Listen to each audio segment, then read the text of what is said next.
sitting on the side of this frame, covering a gap in the brickwork, possibly a cavity. Now what's happening is a lot of dust is falling down and ending up on the floor. It's all been retiled. There's a piece of timber going in here. The customer doesn't want the dust all over the floor, because like I say, it's constantly coming out of the cavity. So this timber I can remove because it's not fixed in yet. None of this is finished. So again, gap running up here. So I've already treated this side. I'll show you what we'll do.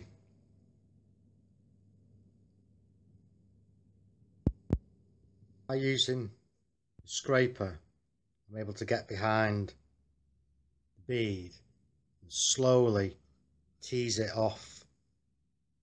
Because if this has been on a long time, it'd be quite dry and it can break, especially along the grain. So to save any messing around, I was able to just remove this simply, and then when I finish, I just touch up.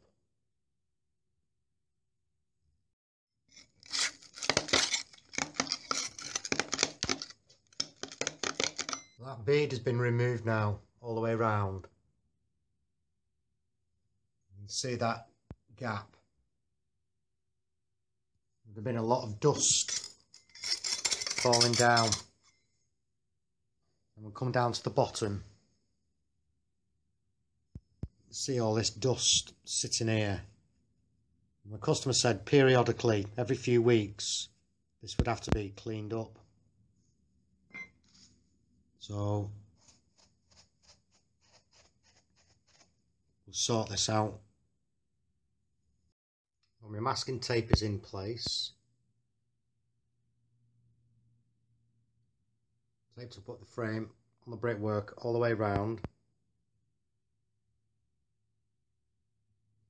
And once that's on, then what we need to do is get some very thin PVA, diluted PVA, and wet in the brickwork and the wood behind, and this will seal the dust and wet it in, ready for foaming.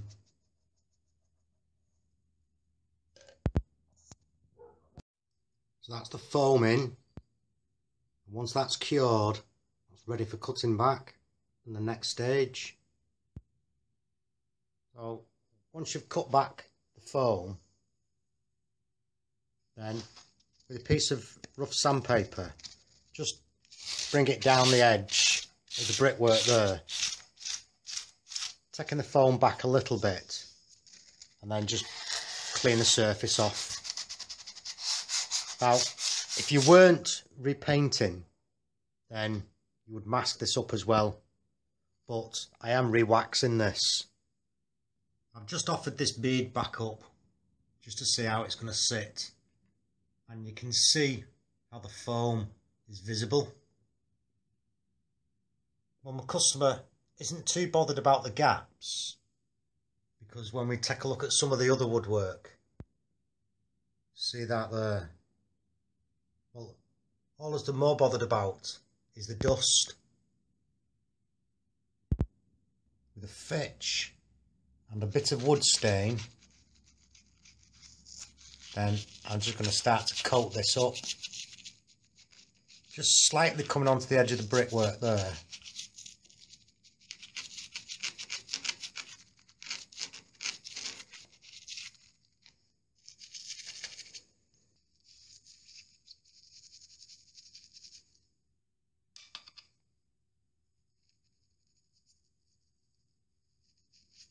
This is a water-based stain, this is.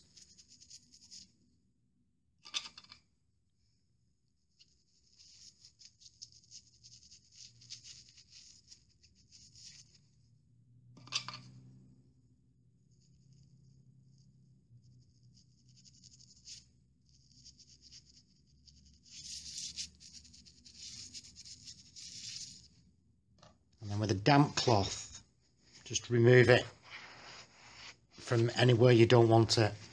So just off the edge of the brickwork and just off the timber there. That's all sides done now. It's only had one coat of stain, it's just to create that shadow line. I'm ready for putting this bead back on.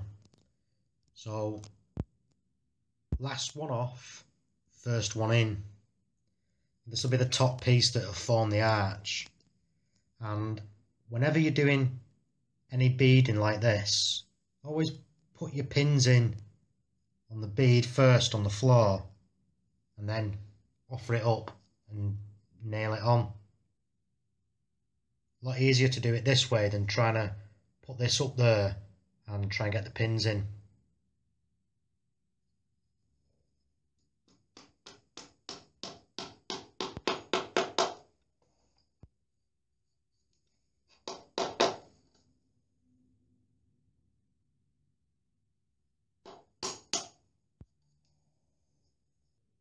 So this is the wax I'm going to be using on this casing. It's a rustic pine. And before I wax this, I'm putting my masking tape on, using my duster brush so I can just get it neatly to the edge of that wood.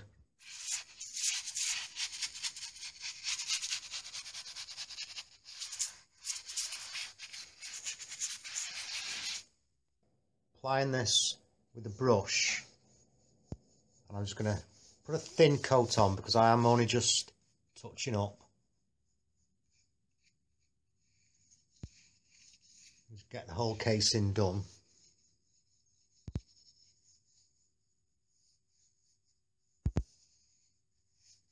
And if need be, using a lint-free cloth, just wipe this out.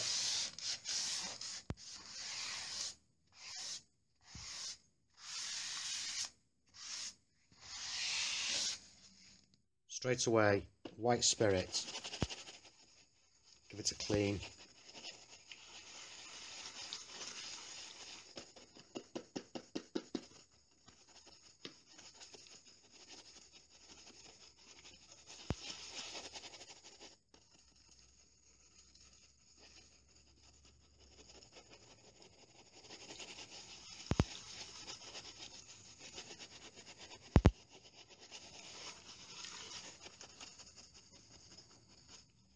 And then once you've rinsed it,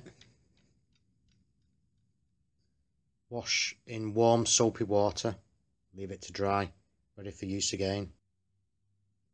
There we have it, finished job.